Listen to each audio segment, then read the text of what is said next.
Good morning, students. From today, I'm going to continue your third chapter from your Hornbill textbook. The name of the chapter is Discovering Tut.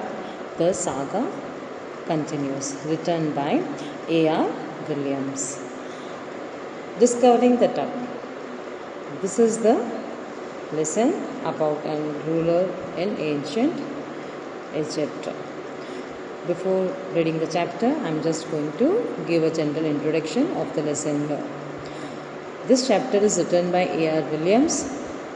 In this chapter, it is about what the last heir of a powerful pharaoh dynasty, Tutankhamun, who died when he was a teenager after ruling for 9 years. He died in a mysterious way.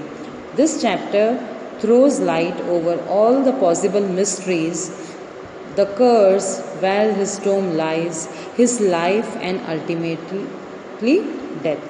Egyptians believe that there is a life after death. We all know about it. And that is the reason why the pharaohs were buried with wealth and everyday use items. ये हमने भी देखा है, सुना है अपने social studies subjects में, जब आप 9th-10th में आप पढ़ते थे। ममीज़ के बारे में आपने सुना है कि ममीज़ को कैसे डेड बॉडीज़ को ममीज़ के रूप में प्रिजर्व कर रखा जाता था। ये चैप्टर भी एक रूलर, एक शासक जिनका नाम था टूतनखामुन, जो बहुत ही यंग एज में मर गए। सिर्फ 9 साल उन्होंने राज किया और वो मर गए, और उनकी डेथ की जो मिस्ट्री है वो कैसे मरे, है ना, और इन सब पे वो प्रकाश डालेगा ये चैप्टर कि उनके मरने के पीछे क्या रीज़न था, और हम कह सकते हैं कि क्या मरने के बाद उनके उस मम्मी को जब भी बाहर निकालते थे शायद, तब उसके पीछे कुछ ऐसे कहते हैं अभिश्राप या श्राप है उसे ना निकालें, इस टाइप की कोई लोगों की जो भ्रांतियाँ थी उसके बारे में हम यहाँ पे पढ़ेंगे, और उस टोम को निकाल कर भी देखेंगे कि उसके अंदर क्या ऐसी मिस्टीरियस चीज़ें थी जो लोग उसको जब भी निकालते थे मम्मीज़ को तो कुछ ऐसा वहाँ हो जाता था। ये हम आगे इस चैप्टर में पढ़ेंगे और देखेंगे। ये सागा कंटिन्यूज़ मीन्स ये गाथा है, सागा मीन्स गाथा जो चल रही है।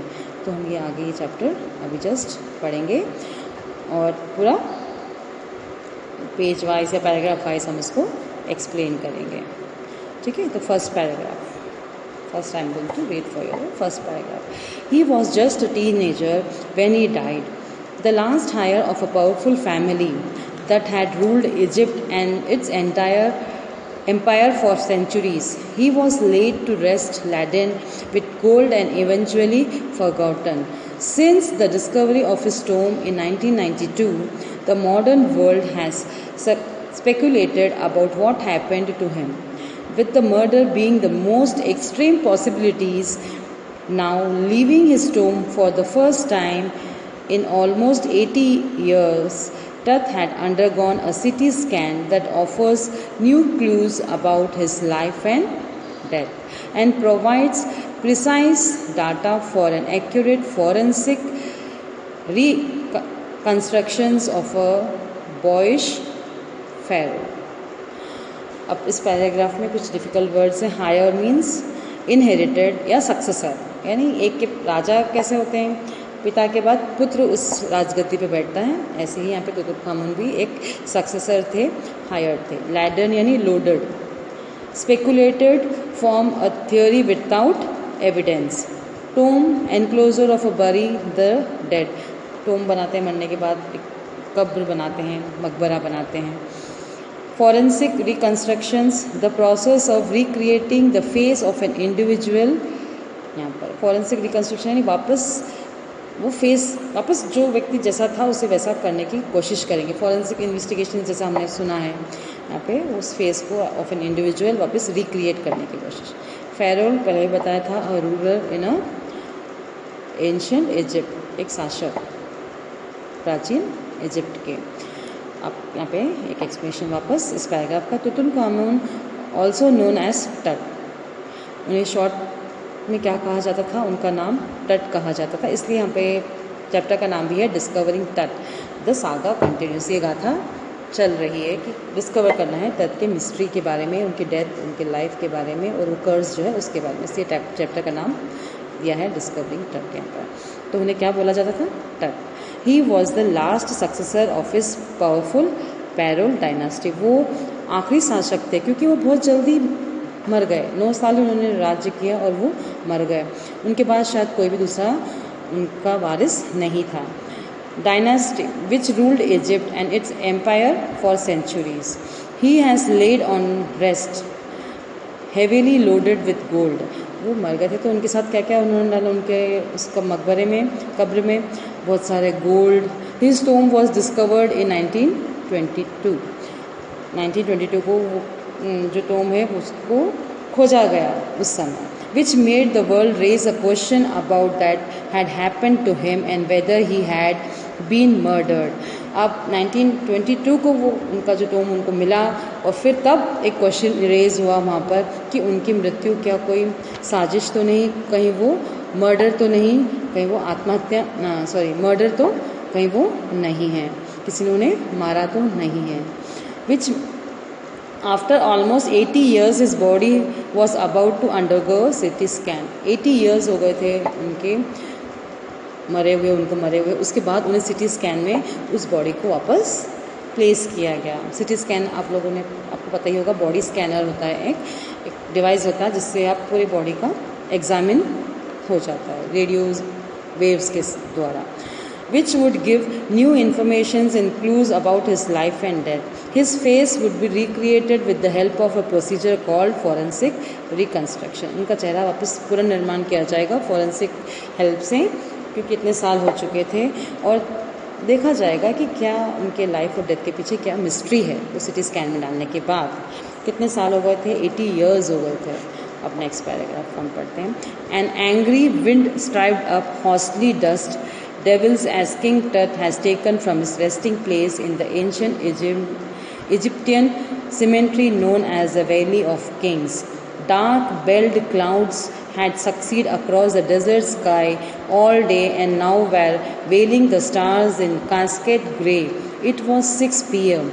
on January 5th, 2005. The world's most famous mummy glided head first into a CT scanner brought here to probe the lingering medical mystery of the little understood young ruler who died more than 3,300 years ago. इतने साल पहले का वो mummy वहाँ पर लाया गया था। अब हम इसमें क्या देखेंगे? इसमें और भी वर्ड्स हैं, डिफ़िकल्ट वर्ड्स देखें। Strived now cause to move slightly, ghostly, unnatural, unreal, resting place, grave यानी कब्र, cemetery, a large burial ground, dark bellied, dark in color, succeed across, moving quickly with refer to the movement of dark belled clouds, veiling to cover something, cascade, a small ornamental box or a chest for holding jewels, letters or valuable objects. Cascade grey, it means the grey cloud are like a grey colored cascade which contained the stars. The stars were like jewels which were kept in the cascade. अब आपको sky को भी cascade के नाम से describe किया गया। Glided, continuous motion, probe, to investigate, lingering, long lasting. These are the difficult word meanings of this paragraphs. अब इस पैराग्राफ में क्या बताया गया देखें। A fast, strange and unnatural wind was blowing as King Tut's body was taken from the grave called Valleys of the Kings. अब जब टट की जो मम्मी है जब उसमें से निकाली गई उस टोम में से, तो क्या हुआ? एटमॉस्फेयर बिल्कुल चेंज हो गया। कैसा एटमॉस्फेयर हो गया? अननेचुरल, स्ट्रेंज एटमॉस्फेयर, विंड, हवा चलने लगी। और कहाँ से निकाला गया था उनकी बॉडी को?